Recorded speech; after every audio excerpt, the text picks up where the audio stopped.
Hello viewers, मेरा नाम दिलीप शर्मा है। मैं जीपी धौलपुर में लेक्चरर हूँ। आज हम पढ़ेंगे ई 305 कंट्रोल सिस्टम का ट्रांसफ़र फलन। कंट्रोल सिस्टम में ट्रांसफ़र फलन किसे कहेंगे? किसी नियंत्रण तंत्र का, किसी कंट्रोल सिस्टम का ट्रांसफ़र फलन सभी प्रारंभिक स्थितियों को शून्य मानते हुए, सभी प्रारंभिक स्थितियों को शून्य मानते हुए निर्गत के लाप्लास रूपांतरण एवं इनपुट के लाप्लास रूपांतरण का अनुपात कहलाता है। ट्रांसफर फलन रेशियो होता है लाप्लास ट्रांसफॉर्म ऑफ आउटपुट का लाप्लास ट्रांसफॉर्म ऑफ इनपुट से, assuming all initial conditions are zero. अब हम single input single output system का ट्रांसफर फलन निकालने की कोशिश करेंगे। सबसे पहले हम एक रेखीय निकाय को कंसीडर करेंगे। Consider a linear system. इसमें इनपुट मानेंगे हम RT, आउटपुट CT।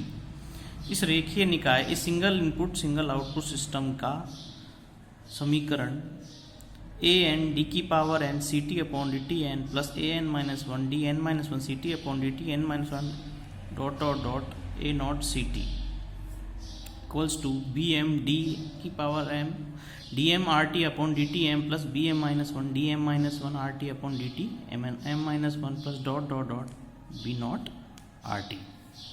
यह डिफरेंशियल इक्वेशन है single input single output system की, जहाँ a और b नियतांक हैं, कॉन्स्टेंट्स।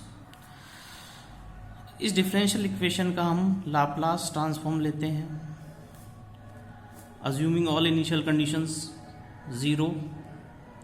तो ये हो जाएगा an s की power n plus an minus 1 s की power n minus 1 dn ct upon dtn का s की power n dn minus 1 dtn minus 1 का s की पावर n माइनस 1।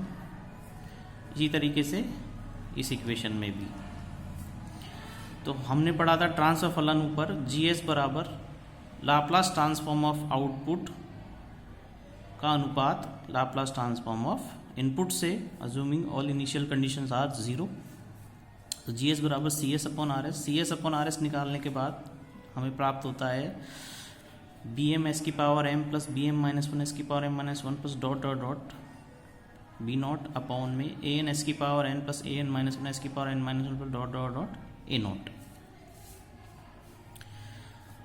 यह ट्रांसफर फलन तभी उचित होगा जब हर के व्यंजक का ऑर्डर अंश के व्यंजक के ऑर्डर से ज़्यादा या बराबर, यानी कि n should be greater than equals to m। अगर n ग्रेटर देन m है तो यह स्ट्रिक्टली प्रॉपर कहलाएगा, और यदि n m के बराबर है तो यह है प्रॉपर कहलाएगा। अब देखते हैं ट्रांसफर फलन ज्ञात करने की प्रक्रिया। स्टेप 1, दिए गए नियंत्रण तंत्र की डिफरेंशियल इक्वेशन लिखिए। जो भी हमें नियंत्रण तंत्र होगा हमारे पास, उसकी हम डिफरेंशियल इक्वेशन लिखेंगे। स्टेप 1 से प्राप्त समीकरणों का लाप्लास रूपांतरण निकालिए और समस्त प्रारंभिक स्थितियों को शून्य मानिए।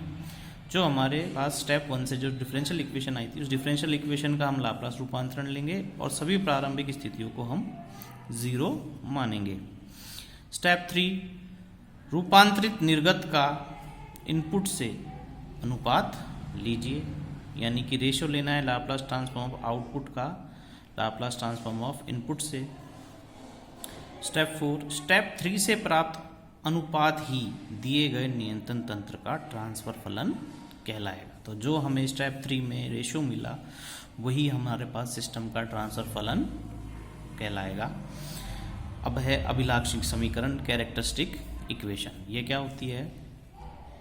रेखीय निकाय, लीनियर सिस्टम। रेखीय निकाय की अभिलाक्षणिक समीकरण को, रेखीय निकाय की अभिलाक्षणिक समीकरण को ट्रांसफर फलन के हर के व्यंजक को शून्य के बराबर करके प्राप्त किया जा सकता है। तो हमारे पास जो समीकरण 3 आई थी उसमें ट्रांसफर फलन की अभिलाक्षणिक समीकरण क्या होगी? ये हमारे पास ट्रांसफर फलन था, इसमें हर का व्यंजक ये था, ये हर का व्यंजक हम 0 के बराबर पुट कर देंगे तो ये बन जाएगी हमारी अभिलाक्षणिक समीकरण।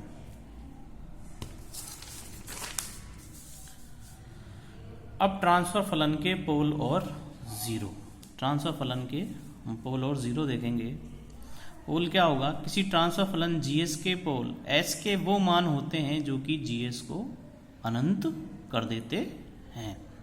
एस की वो वैल्यू रखने से अगर जीएस अनंत बन जाता है तो वो पोल होते हैं, और ज़ीरो होते हैं जीएस के ज़ीरो एस के वो मान होते हैं जो कि जीएस को शून्य कर दे, एस के वो रूट्स या वो मूल जो कि जीएस को शून्य कर दे। उदाहरण, जीएस बराबर 50 S plus 3 upon S S plus 2 S plus 4 का होल स्क्वायर। इसमें पोल होगा, इसको 0 के बराबर पुट करेंगे, s बराबर 0, यहाँ 0 रखने से यह जीएस इनफाइनाइट बन जाएगा। एक मूल आएगा s बराबर -2 रखने पर भी नीचे 0 बन जाएगा और जीएस इनफाइनाइट बन जाएगा। और मल्टीपल पोल्स एट s बराबर -4 ऑर्डर 2, क्योंकि तो ऑर्डर का है ये रिपीटेड मूल होगा। मल्टीपल पोल एट s बराबर -4 that is pole of order 2। 0 के लिए हम s प्लस 3 को 0 के बराबर पुट करेंगे तो इसका मूल आएगा s बराबर -3 पर, तो यह एक सिंपल 0 होगा क्योंकि इसकी ऑर्डर 1 है।